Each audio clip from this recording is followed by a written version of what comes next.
इस वीडियो के अंदर दोस्तों हम Airtel Axis Bank credit card के बारे में बात करने वाले हैं। उसके बेनिफिट, फीचर, चार्जेस के बारे में सब कुछ जानेंगे। यदि आप इस कार्ड को अप्लाई करने के बारे में सोच रहे हैं तो इस वीडियो को पहले एंड तक जरूर देखना, ताकि आपको इस कार्ड के बारे में सब कुछ पता चल जाए। क्या यह कार्ड आपको लेना चाहिए, क्या आपके लिए कार्ड सच में फायदेमंद है या नहीं है, इस चीज के बारे में हम डिटेल से बात करेंगे। इस कार्ड के बेनिफिट के बारे में बात करते हैं तो वेलकम बेनिफिट के तौर पर आपको अमेजोन का ई वाउचर मिलता है 500 रुपए का। यदि आप पहला ट्रांजेक्शन 30 दिन के अंदर कर लेते हैं तो इस ई वाउचर के लिए आप एलिजिबल हो जाते हैं। यह ई वाउचर सिर्फ उन्हीं को मिलेगा जिन्होंने ज्वाइनिंग फीस 500 रुपए प्लस टैक्स पे किया है। यानी कि यदि आपने ज्वाइनिंग फीस 0 दी है, यहां पर कई बार ऑफर चलता रहता है जिसमें ज्वाइनिंग फीस है वो आपको नहीं देनी पड़ती है, 0 ज्वाइनिंग फीस के साथ इस कार्ड को लेते हैं तो आपको ये अमेजोन का ई वाउचर 500 रुपए का नहीं मिलेगा। लेकिन आपने 500 रुपए की ज्वाइनिंग फीस दिया प्लस जीएसटी तो आपको ये वाउचर मिल जाएगा। कुल मिलाकर आपकी ज्वाइनिंग फीस है वो वैसे भी 0 हो जाएगी।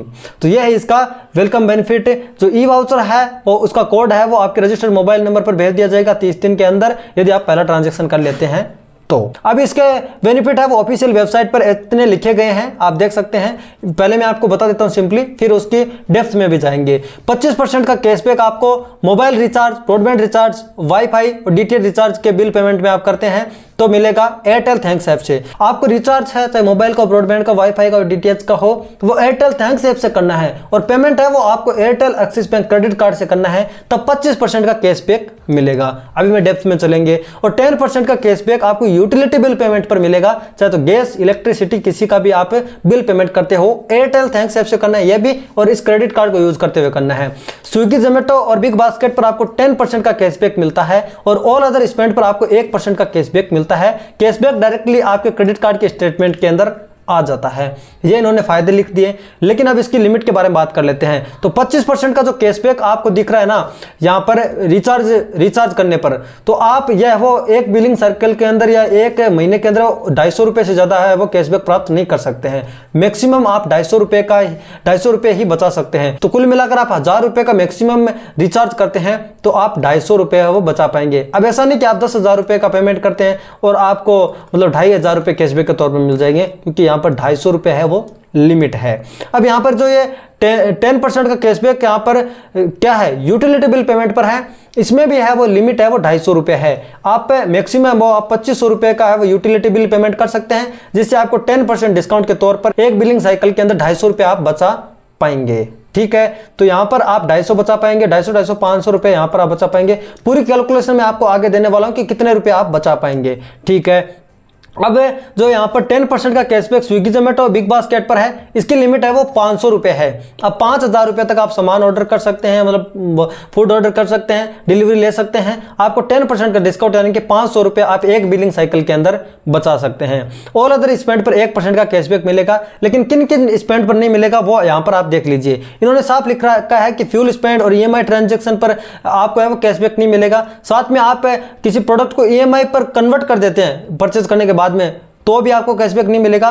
किसी भी वॉलेट में आप पैसे लोड करते हैं, ट्रांजैक्शन करते हैं, ऐसा कोई भी वॉलेट हो उसमें पैसे डालते हैं तो कैशबैक नहीं मिलेगा। ज्वेलरी परचेज पर, कैश निकालने पर, आउटस्टैंडिंग बैलेंस है वो यहाँ पर मतलब पे करने में, चाहे तो वो पे लेटर का हो या किसी क्रेडिट कार्ड का हो तो वो पे करते हैं, आप बैलेंस पे करते हैं आउटस्टैंडिंग, तो भी आपको कैशबैक नहीं मिलेगा। साथ में आप जैसे कोई भी कार्ड की फीस भरते हैं या कोई चार्ज भरते हैं कार्ड का तो आपको कैशबैक नहीं मिलेगा। Rental payment, government services, insurance services, education services पर भी आपको कैशबैक नहीं मिलेगा, और यूटिलिटी स्पेंड पर भी कैशबैक नहीं मिलेगा यदि आप एयरटेल थैंक्स प्लेटफॉर्म से है वो यहां पर यूटिलिटी बिल पेमेंट नहीं करते हैं। तो अभी मैं आपको पूरी कैलकुलेशन बता देता हूं कि मतलब कितना रुपए इससे बचा दे सकते हैं। मान लेते हैं कि एक बिलिंग साइकिल के अंदर आपने 30,000 रुपए वो स्पेंड कर दिए हैं, जिसमें से आपने एयरटेल थैंक्स ऐप को यूज करके रिचार्ज किया है 2500 रुपए का। ठीक है, यूटिलिटी बिल पेमेंट भी आपने एयरटेल थैंक्स ऐप को यूज करके, साथ में इस क्रेडिट कार्ड को यूज करके 2500 रुपए का है वो एक बिलिंग साइकिल के अंदर है वो यूटिलिटी बिल पेमेंट किया है। मान लेते हैं स्विगी, जोमेटो, बिग बास्केट से आपने 5000 रुपए का खाना ऑर्डर किया है, और ऑल अदर स्पेंड पर आपने है वो यहाँ पर अदर स्पेंड पर 20,000 रुपए लगाए हैं, उसमें से आपने 10,000 रुपए का प्रोडक्ट है वो ईएमआई पर खरीद लिया है, तब आपको कितना कैशबैक मिलेगा। कुल मिलाकर आपने 2500 का तो है वो एयरटेल थैंक्स ऐप से रिचार्ज किया है। यूटिलिटी बिल पेमेंट किया आपने 2500 रुपए का, 2500 5000। साथ में जोमेटो, स्विगी और बिग बास्केट से आपने 5000 रुपए का फूड ऑर्डर किया है, तो ठीक है 10,000 रुपए हो गए आपके। और अदर स्पेंड के अंदर आपने ईएमआई पर सामान लिया है 10,000 का, तो और 10,000 रुपए का आपने अदर स्पेंड किया है। ठीक है। अब आपको कैशबैक कितना मिलेगा, 30,000 रुपये पूरे आपने खर्च कर दिए इस क्रेडिट कार्ड से, अब कैशबैक कितना मिलेगा आप देखिए। हमने 2,500 रुपये रिचार्ज को पेमेंट करने में है वो किया है, रिचार्ज करने में 2,500 रुपये स्पेंड किए हैं, तो उसका 25% कैशबैक मिलने की बात थी, तो आपको 625 रुपये नहीं मिलेंगे, क्योंकि 250 रुपये की पर बिलिंग साइकिल के हिसाब से है वो लिमिट है, तो आपको 250 रुपये मिलने वाले हैं, 2500 पर 250 मिलेंगे। चाहे आप 1 लाख रुपए का रिचार्ज एक बिलिंग साइकिल के अंदर कर लो, आपको 250 रुपये ही मिलेंगे मैक्सिमम, ठीक है। 10% का डिस्काउंट आपको यूटिलिटी बिल पेमेंट पर मिलता है, तो ये पूरा आपको मिल जाएगा 250 रुपये, 2500 आपने स्पेंड किया है तो। और आपने स्विगी, जोमेटो और बिग बास्केट से 10% का जो डिस्काउंट मिलता है, 5,000 रुपये स्पेंड किया तो 500 रुपये यहाँ पर पूरे मिलेंगे, मैक्सिमम लिमिट 500 रुपये है। अब इससे ज़्यादा करते तो भी आपको 500 मिलेंगे, ठीक है। 1% का कैशबैक आपको ऑल अदर स्पेंड पर मिलता है, तो 100 रुपये आपके ये हो गए। और आपको यहाँ पर 10,000 रुपये जो आपने EMI प्रोडक्ट खरीदा है ना, इस पर कैशबैक नहीं मिलेगा। मैंने आपको पहले बता दिया कि EMI ट्रांजेक्शन पर कैशबैक मिलता ही नहीं है। तो कुल मिलाकर आपने 250, 500, 5,000 और 1,100 रुपये आपने बचा लिए, तो कुछ इतनी बचत कर सकते हैं आप, इसके इतने बेनिफिट है, आप समझ लीजिए। अब इसका अगला बेनिफिट है कि कॉम्प्लीमेंट्री लॉन्च एक्सेस आपको मिल जाता है। साल में 4 आपको कॉम्प्लीमेंट्री लॉन्च एक्सेस मिलेंगे, सिलेक्टेड जो एयरपोर्ट है उन पर ही आपको मिलने वाला है। शर्त इतनी है कि आप जब भी कॉम्प्लीमेंट्री लॉन्च एक्सेस लें, उससे जो प्रीवियस 3 महीने है ना, उनके अंदर आप इस क्रेडिट कार्ड से कम 50,000 रुपये आपको खर्च करने हैं, स्पेंड करने हैं, तभी आप इस कॉम्प्लीमेंट्री लॉन्च एक्सेस के लिए एलिजिबल होंगे। कॉम्प्लीमेंट्री लॉन्च एक्सेस के अंदर इनके इतने एयरपोर्ट हैं, आप देख लीजिए, 2 बेंगलुरु के, 2 चेन्नई और 2 मुंबई, 1 कोलकाता, 1 हैदराबाद और 3 न्यू दिल्ली के एयरपोर्ट पर ही आप इस क्रेडिट कार्ड से कॉम्प्लीमेंट्री लॉन्च एक्सेस ले सकते हैं, ठीक है। आप डॉक्यूमेंट रिक्वायरमेंट की बात कर लेते हैं और एलिजिबिलिटी के बारे में बात कर लेते हैं। कोई भी इंडियन रेजिडेंट या इंडियन सिटीजन जिसकी उम्र 18 साल 17 साल के बीच में, वो इस कार्ड के लिए एलिजिबल अप्लाई कर सकता है।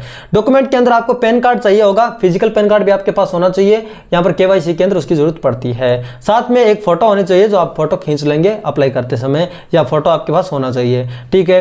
आपको बैंक स्टेटमेंट, सैलरी स्लिप भी दिखानी पड़ सकते हैं, लेकिन ये कोई हाई लेवल का क्रेडिट कार्ड नहीं है, प्रीमियम क्रेडिट कार्ड नहीं है, ये एंट्री लेवल का क्रेडिट कार्ड है, तो बिना सैलरी स्लिप दिखाए भी आपको मिल जाता है। डिस्क्रिप्शन के अंदर मैंने लिंक दे रखा है, आप जाइए उस पर क्लिक कीजिए, अप्लाई कर दीजिए, आपको सैलरी स्लिप दिखाने की जरूरत नहीं पड़ेगी। आप रेजिडेंस प्रूफ के अंदर आधार कार्ड दे सकते हैं, ठीक है। आइडेंटिटी प्रूफ के तौर पर भी आप आधार कार्ड दे सकते हैं। तो कुल मिलाकर आपको डॉक्यूमेंट है वो आधार कार्ड प्लस पैन कार्ड, और आपको आधार कार्ड के साथ मोबाइल नंबर लिंक होना चाहिए, वो चाहिए। साथ में कई बार है वो सैलरी स्लिप भी मांग ली जाती है, तो इन्होंने साइट पर सिर्फ मेंशन कर रखी है। अब इसकी फीस एंड चार्जेस के बारे में बात कर लेते हैं। तो ज्वाइनिंग फीस इसकी 500 रुपए है। कार्ड पर आप एड ऑन करना चाहते हैं तो उसकी कोई फीस नहीं है। एड ऑन करने का मतलब है कि आप फैमिली मेंबर को कार्ड देना चाहते हैं और अपने लिमिट को आप 2 भागों में बांटना चाहते हैं, मतलब कितने भी, मान लो कि आपको 50,000 रुपए की लिमिट मिली है और एक नया कार्ड आप बनाना चाहते हैं 20,000 रुपए की लिमिट का, तो आपके कार्ड की लिमिट 30,000 रह जाएगी और एक 20,000 लिमिट का है वो नया कार्ड बन जाएगा, ठीक है। ठीक है, एनुअल प्राइमरी कार्ड की फीस है वो पहले साल की तो देखो वे ऑफ हो जाएगी, दूसरे साल को आपको 500 रुपए की है वो फीस देनी पड़ेगी, एनुअली रिन्यूअल फीस है ये, ठीक है। लेकिन इससे भी आप वे ऑफ कराना चाहते हैं तो कार्ड से आपको 1 साल के अंदर है वो आपको पूरा, यानी एक एनुअल स्पेंड है वो आपको 2 लाख रुपए से ज्यादा करना है, तो आप ये 500 रुपए की जो आपको रिन्यूअल या एनुअल फीस देनी पड़ती है वो माफ हो जाएगी, वे ऑफ हो जाएगी, ठीक है। जो आपने एड ऑन किया कार्ड उसकी कोई यहाँ पर एनुअल फीस नहीं है, ठीक है, ना ज्वाइनिंग फीस है ना एनुअल फीस है।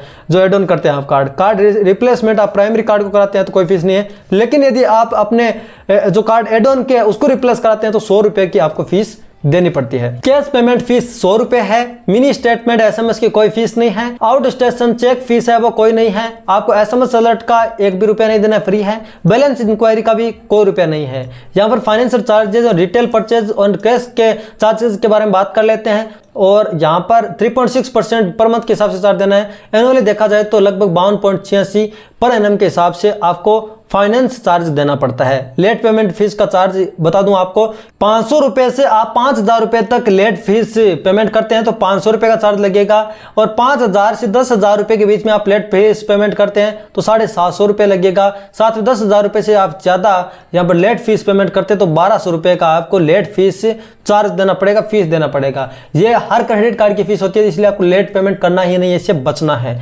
कैश विड्रॉल की यहाँ पर फीस है 500 रुपए या फिर 2.5% ऑफ कैश विड्रॉल। मिनिमम आपके 500 रुपए लगेंगे। फॉर एग्जांपल मान लेते हैं कि आप 1 लाख रुपए निकालते हैं कैश के तौर पर, तो आपको 2.5% यानी 25 रुपए भी देने पड़ेंगे। तो ओवर लिमिट फीस भी आप मिनिमम 500 रुपए है या फिर जितना अमाउंट होता है उसका आपको 2.5% देना पड़ सकता है। तो हमने देख लिया कि यह है इसके फायदे, आपने कुल मिलाकर फायदे देख लिए। यह क्रेडिट कार्ड जितनी फैसिलिटी के साथ मिलता है तो ये क्रेडिट कार्ड बढ़िया है, आप इसे ले सकते हैं। और ठीक है, इसका लिंक मैं डिस्क्रिप्शन के अंदर दे रखा हूं, आप उस लिंक पर क्लिक कीजिए, आप अप्लाई कर सकते हैं। अब आप एक्सिस बैंक के अन्य क्रेडिट कार्ड के बारे में भी जानना चाहते हैं, जैसे Flipkart Axis Bank credit card, तो उनका भी है वो लिंक आपको डिस्क्रिप्शन के अंदर मिल जाएगा। मैंने अन्य वीडियो बनाए हैं जिनके अंदर उनके बारे में बताया है, तो आप वो वीडियोस देख सकते हैं। अप्लाई करने का प्रोसेस बिल्कुल सेम है, Flipkart Axis Bank credit card जिस तरह से अप्लाई किया जाता है same as it is Airtel Axis Bank credit card को भी हम अप्लाई कर सकते हैं। तो आपको अप्लाई करने का प्रोसेस जानना है तो आप हमारा फ्लिपकार्ट वाला वीडियो देख लीजिए, लिंक डिस्क्रिप्शन के अंदर है और आपको पता चल जाएगा। तो यह था हमारा वीडियो पसंद आया लाइक करें, अपने फ्रेंड्स के साथ शेयर जरूर करें, चैनल पर पहली बार सब्सक्राइब डेफिनेटली करें। इंटरेस्टिंग और नए वीडियो जरूर मिलेंगे, तब तक के लिए जय हिंद।